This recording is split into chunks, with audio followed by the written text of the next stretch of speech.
18 तारखेला जे सातारा सांगली विधान परिषदेच्या निवडणुकीचं जे मतदान होणार आहे, या पार्श्वभूमीवर सातारा जिल्ह्यामधील राष्ट्रवादी काँग्रेसचे सर्व सन्माननीय जिल्हा परिषद सदस्य, पंचायत समित्यांचे सर्व सभापती, त्याचबरोबर नगरपालिकांचे आमचे सर्व सन्माननीय नगरसेवक आणि या जिल्ह्यामधील सर्व प्रमुख नेते मंडळी यांची बैठक आज पार पडली आणि या 18 तारखेच्या निवडणुकीच्या अनुषंगानं आपण काय भूमिका घ्यायची या संदर्भात कार्यकर्त्यांची मतं आज जाणून घेण्याचा प्रयत्न मी या बैठकीमध्ये केला।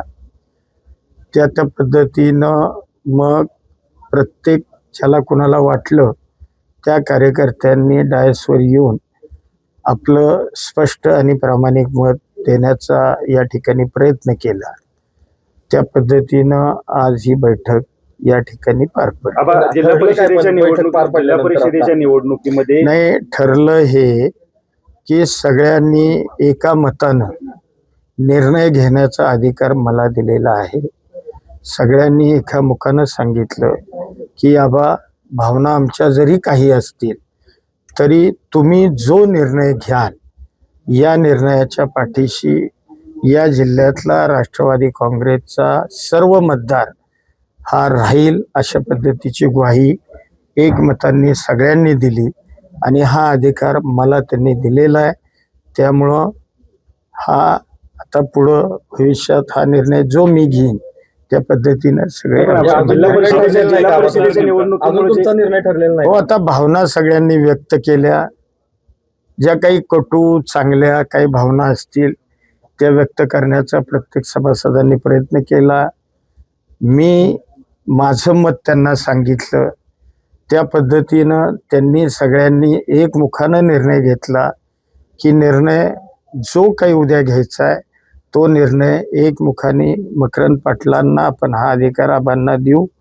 आबा जो निर्णय घेतील त्या निर्णयाप्रमाणे या जिल्ह्यामधला मग नगरपालिकांचे नगरसेवक असतील, जिल्हा परिषदेचे सदस्य असतील, त्याचबरोबर आमच्या सभापती पंचायत समित्यांच्या असतील, त्या पद्धतीनं ते भूमिका घेतील। महायुतीतील उमेदवाराला मतदान करण्याचा निर्णय अजून तळ्यात आहे का तुमच्याकडे? नाही, आता आज मला अधिकार तर दिलाय ना, म्हणजे आज मला आज ऐकून घ्या, आजची बैठक ही पहिल्यांदा तुम्हाला सगळ्यांना जिल्ह्यामध्ये कल्पना आहे की जे काही मागं घडलं या घटना या अनुषंगानं असणाऱ्या मतदारांच्या भावना ह्या तीव्र स्वरूपाच्या होत्या, त्या ऐकून तुम्हाला घेणं गरजेचं होतं। आज त्यांना त्यांच्या भावना ह्या मोकळ्यापणानं मांडण्याकरता आजची बैठक मी आयोजित केली होती। त्या पद्धतीनं ज्याला कुणाला वाटलं त्यांनी भूमिका आज या पक्षाच्या व्यासपीठावर मांडल्यात आणि त्यांनी सगळ्यांनी ठरवलं की या निवडणुकीचा निर्णय जो काही घ्यायचा तो मकरंद आबांना आपण एका मतानं सगळ्यांनी अधिकार देऊ, असा निर्णय आज त्यांनीच बैठकीत घेतला। पण भाजपला अजूनही राष्ट्रवादी आणि शिवसेनेची धास्ती आहे, जरी आजची बैठक झाली असली तरी सुद्धा त्यांना धास्ती आहे अजून। नाही, आता त्यांना का धास्ती आहे मी त्याचं सांगू शकणार नाही। कदाचित कालच्या निवडणुकांमध्ये जे काही कटू वाईट आठवणी असतील किंवा आहे या अनुषंगानं कदाचित त्यांना ते वाटलं असण्याची शक्यता आहे। तुमच्यापर्यंत त्यांचे जे काही प्रतिक्रिया आहेत तुमच्यापर्यंत पोहोचल्या, पण तुम्ही तुमच्या वरिष्ठांपर्यंत जे काही आता चर्चा झाली ती सांगणार आहात का? आणि महत्वाचं म्हणजे महायुतीच्या समन्वय बैठक जी काल झाली त्याला तुम्हाला निमंत्रण होतं का, किंवा तुम्ही असाल शंभूराज देसाई असतील, तुम्ही दोघंही त्या बैठकीला आलेला नव्हता म्हणून हा प्रश्न? नाही, कालच्या बैठकीचं म्हणजे स्वतः मला भारतीय जनता पार्टीचे प्रदेशाध्यक्ष सन्माननीय रवींद्र चव्हाण साहेबांनी फोन केला, शिवेंद्रराजेंचा मला फोन आला, जयकुमार गोरेंचा मला फोन आला आणि त्या तिघांनीही मला बैठकीला उपस्थित राहण्याची जरूर विनंती केली। परंतु मी त्यांना स्पष्ट शब्दात सांगितलं की अद्याप माझ्या लोकांची बैठक मी घेतलेली नाही, त्यांची मतं मी जाणून घेतलेली नाही। आणि त्यांची मतं जाणून न घेता मी जर आपल्या बैठकीला उपस्थित राहिलो तर माझ्या पक्षामध्ये त्या संदर्भातला चुकीचा मेसेज जाईल. त्यामुळं मी कालच्या बैठकीला त्यांनी मला फोन करून सुद्धा विनंती करून सुद्धा मला उपस्थित राहू शकलो नाही. अहो, तुम्ही मुख्यमंत्र्यांची भेट घेतली होती, तुम्ही देसाई साहेबांनी त्या संदर्भात मुंबईत. नाही, मुख्यमंत्र्यांची भेट मी माझ्या कामाकरता गेलो होतो. माझ्या पाचगणी नगरपालिकेचं काम होतं, नगराध्यक्ष माझ्या समवेत होते. त्याचबरोबर शंभूराज देसाई त्यांच्या कामानिमित्तानं त्यांनी सीएम साहेबांची वेळ घेतली होती. योगायोगानं आम्ही दोघं होतो. सीएम साहेबांनी त्यांना बोलवलं, त्यांना कळालं बाहेर मी आहे, मग त्यांनी मलाही बोलवलं आणि त्यांनी जरूर या निवडणुकीच्या संदर्भामध्ये आमच्याशी चर्चा केली. या बैठकीचा नेमका सार काय समजायचा? या बैठकीचा सार एवढाच राहील की आज पक्षाचे सगळे आमचे सन्मान्य मतदार सदस्य हे आज एका विचारावर येऊन सगळ्यांनी स्पष्टपणानं परखडपणानं सांगितलं की आबांना हा आपण सगळ्यांनी एकमेकांना अधिकार दिले. मेन मुद्द्याचं सांगत काय म्हणजे? एकत्र झालं बैठकीचं, पण तुमच्याकडून ठरलं का? आता हे बघा, ऐकून घ्या.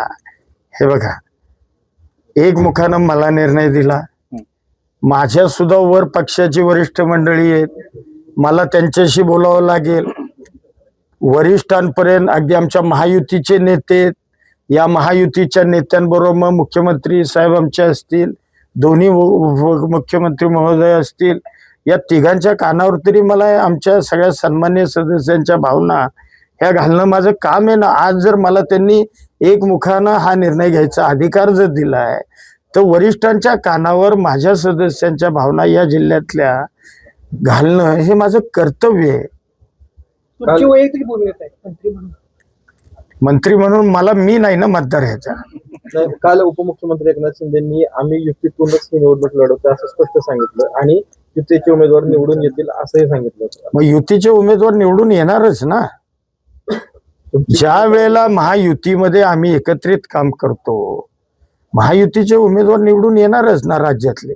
जिल्हा परिषदमध्ये वाटा राष्ट्रवादी आणि शिवसेनेकडनं मागितला जातोय का? जिल्हा परिषदच्या मध्ये जो गदारोळ झाला होता त्यानंतर राष्ट्रवादी आणि शिवसेना म्हणजे जिल्हा परिषदेत वाटा द्या, आम्ही तुम्हाला मदत करतो अशी भूमिका आहे का काय? नाही, विषय एक ऐकून घ्या. ही भावना म्हणजे जे काही घडलं निवडीच्या वेळेला पदाधिकारी त्यावेळेला तेव्हापासून ते आजपर्यंत सन्मान्य सदस्यांच्या भावना ह्या तीव्रच आहेत. आता त्या भावना त्यांच्या ज्या आहेत, ज्या मी ऐकल्या, त्या वरिष्ठांच्या कानावर तर मला घातल्या पाहिजेत. मग जे घडलं तो विषय असेल, जे उद्या काही करणार आहात तो विषय असेल, किंवा सन्मानाची वागणूक देण्याचा विषय असेल, हे विषयच आहेत यामध्ये की आम्हाला बाबा सन्मानाची वागणूक दिली गेली पाहिजे. त्यात चुकीचं काय? विषय की आज भाजपची एक बैठक पार पडते, तर त्या बैठकीला आपल्यातलेच काही सदस्य त्या ठिकाणी आहेत.